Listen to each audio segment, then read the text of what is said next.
সবাই কেমন আছেন? নিশ্চয়ই ভালো আছেন।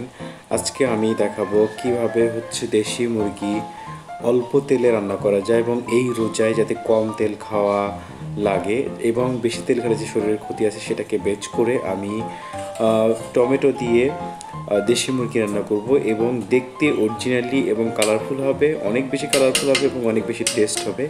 সেটা কীভাবে করা যায় সেই পদ্ধতিটা দেখাবো এবং এটা স্বাস্থ্যসম্পন্ন কীভাবে করা যায় সেই সম্পর্কে আপনাকে আলোচনা করব। দেশি মুরগি টমেটো দিয়ে রান্না করার জন্য আমি আদা, পেঁয়াজ, যে প্রয়োজনীয় যে মশলাগুলো আছে এবং টমেটো কেটে নিয়েছি। এর পাশাপাশি সেগুলোকে সুন্দর করে আমার পছন্দ মতো সাইজ করে নিয়েছি এবং আপনি এভাবে চাইলে কাটতে পারেন।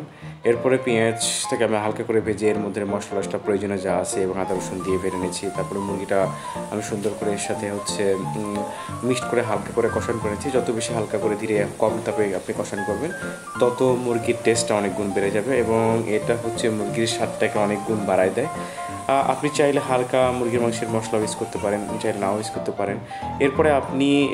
এরপরে টমেটো কুচি আমি এর সাথে মিক্সড করে দিব এবং মিক্স করে যতক্ষণ আমি দেওয়ার পরে একটু নেড়ে দিলে হবে কি যে টমেটো কুচিটা সুন্দর করে সাথে মিক্সড হয়ে যাবে এবং টমেটো কুচিটা আমার প্রয়োজনের সাথে গলে যাবে এবং গলে গেলে দেখা যায় যে একটা কালার তৈরি হবে, কারণ টমেটোর কারণেই কালারটা তৈরি হবে। এরপরে আমি কি করব যে এই টমেটো কুচি দিয়ে তারপরে আমি ঢাকনা দিয়ে দিব। ঢাকনা দিয়ে অ্যাটলিস্ট 20 থেকে 25 মিনিট আমি এটাকে সিদ্ধ করব। প্রয়োজনে আপনি মাঝে মাঝে একটু ঢাকনা খুলে একটু নাড়াই দিতে পারেন যাতে মিক্স ভালোভাবে হয় এবং কালারটা সুন্দরভাবে দেখা যায়। এরপরে আপনি যতক্ষণ মন চায় ধরেন 15 থেকে 20 মিনিট অ্যারাউন্ড আপনি স্লো টেম্পারেচারে বা 10 মিনিটেও যদি রাখেন তাও টেম্পারেচারে আপনি হালকা করে এটাকে হিট করবেন। হিট যদি করেন দেখবেন যে আস্তে আস্তে কালার পরিবর্তন হচ্ছে, দেখতে সুন্দর হচ্ছে। এরপরে হালকা একটু করে আপনার পানি দেওয়া, যাতে ওটাকে ঝোল যতটুকু রাখতে চান আপনি একটু কম, যে যেরকম পছন্দ করেন সেরকম পানি দেওয়া এবং পানি দেওয়ার পরে এটাকে আপনার হিট দেওয়া যতক্ষণ আপনার লাগে, ধরেন 10 মিনিট 15 মিনিট, এত সময় লাগে না, 10 মিনিট হলে হয়ে যায়। হিট দিয়ে ঢাকনা দিয়ে রাখা এবং মাঝে শেষে আপনি লবণটা টেস্ট করে দেখতে পারেন এবং শেষে একটু জিরা গুঁড়ো দিলে এটা টেস্ট অনেক ভালো। দেখেন ফাইনালি আমার রান্না হয়ে গেছে এবং আমি টমেটো দিয়ে দেশি মুরগি রান্না করলাম।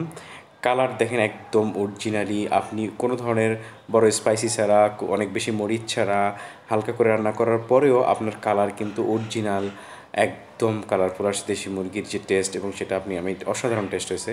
তো এই কালারফুল করার জন্য আপনাকে এই টমেটোটা দিলে অনেক সুন্দর হয় এবং অনেক বেশি টেস্ট হয়। এটা আপনার স্বাস্থ্যের জন্য ভালো, রমজান মাসে খুবই ভালো।